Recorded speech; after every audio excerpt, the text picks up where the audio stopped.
Hi നമസ്കാരം. Civil service പഠിക്കുന്ന ഒരു യുവാവ് ഒരു ദിവസം ഡേറ്റിംഗ് ആപ്പിലൂടെ യുവതിയെ പരിചയപ്പെട്ടു. അടുപ്പം വളർന്നതോടെ ജന്മദിനം ആഘോഷിക്കാൻ കഫയിലേക്ക് വിളിപ്പിച്ചു. കൂട്ടുകാരിയെ കാണാൻ കഫയിലെത്തി ജ്യൂസും കേക്കും കഴിച്ചു. പക്ഷേ യുവാവിന് ഒടുവിൽ കിട്ടിയത് മുട്ടൻ പണി.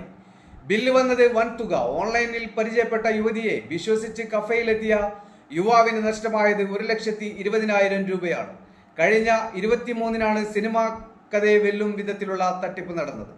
ഡേറ്റിംഗ് ആപ്പായ ടിൻഡറിലൂടെയാണ് യുവാവ് വർഷ എന്ന പേരിൽ ഒരു യുവതിയെ പരിചയപ്പെടുന്നത്.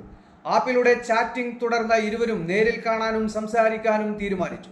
ഒടുവിൽ ജൂൺ 23-ന് വികാസ് മാർഗിലെ ബ്ലാക്ക് മിറർ കഫേയിൽ പെൺകുട്ടിയുടെ ജന്മദിനത്തിന് എത്താമെന്ന് തീരുമാനിച്ചു.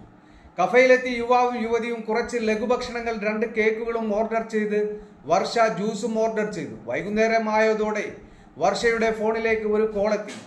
വീട്ടിലേക്ക് അടിയന്തരമായി എത്തണമെന്നും വീണ്ടും കാണാമെന്നും യുവാവിനോട് 10 പറഞ്ഞ് വർഷ വേഗത്തിൽ കഫയിൽ നിന്നും ഇറങ്ങി. പിന്നീടാണ് യുവാവിനെ വെട്ടിലാക്കിയ വൻ തട്ടിപ്പ് നടന്നത്.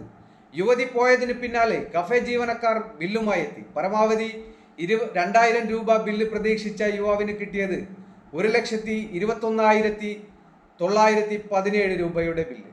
ഞെട്ടിപ്പോയ യുവാവ് ബില്ലിലെ അധിക തുകയെപ്പറ്റി കഫേ ജീവനക്കാരോട് തർക്കിച്ചു. പക്ഷേ കഫേ ഉടമ അക്ഷയ് പഹ്വയും ജീവനക്കാരും യുവാവിനെ ഭീഷണിപ്പെടുത്തി മുഴുവൻ പണവും അടപ്പിച്ചു. ചതി പറ്റിയെന്ന് മനസ്സിലാക്കിയതോടെ യുവാവ് പോലീസിൽ പരാതി നൽകുകയായിരുന്നു. യുവാവിന്റെ പരാതിയിൽ കേസെടുത്ത പോലീസ് അക്ഷയിനെ കസ്റ്റഡിയിലെടുത്ത് ചോദ്യം ചെയ്തപ്പോഴാണ് തട്ടിപ്പിന്റെ ചുരുളഴിയുന്നത്. കഫേ ഉടമകളായ 3 യുവാക്കളും അഫ്സാന പർവീന എന്ന 25-കാരിയും പ്ലാൻ ചെയ്ത് യുവാവിനെ കുടുക്കിയതെന്നാണ് പോലീസ് കണ്ടെത്തിയത്. അഫ്സാന വർഷ എന്ന പേരിൽ ടിൻഡറിലൂടെ യുവാവിനെ കുടുക്കി കഫയിലെത്തിക്കുകയായിരുന്നുവെന്ന് പോലീസ് പറഞ്ഞു. അക്ഷയിന്റെ മൊഴിയുടെ അടിസ്ഥാനത്തിൽ പോലീസ് അഫ്സാനയെയും പിടികൂടി.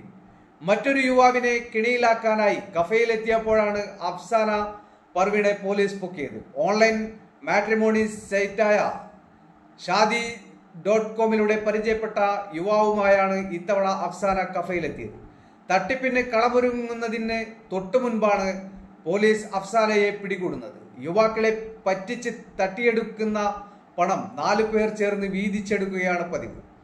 തട്ടിയെടുക്കുന്ന പണത്തിന്റെ 15% പെൺകുട്ടിക്കും ബാക്കി തുക കഫേ മാനേജർ പ്രതികളും വീതിച്ചെടുക്കുമെന്ന് പോലീസ് കണ്ടെത്തി.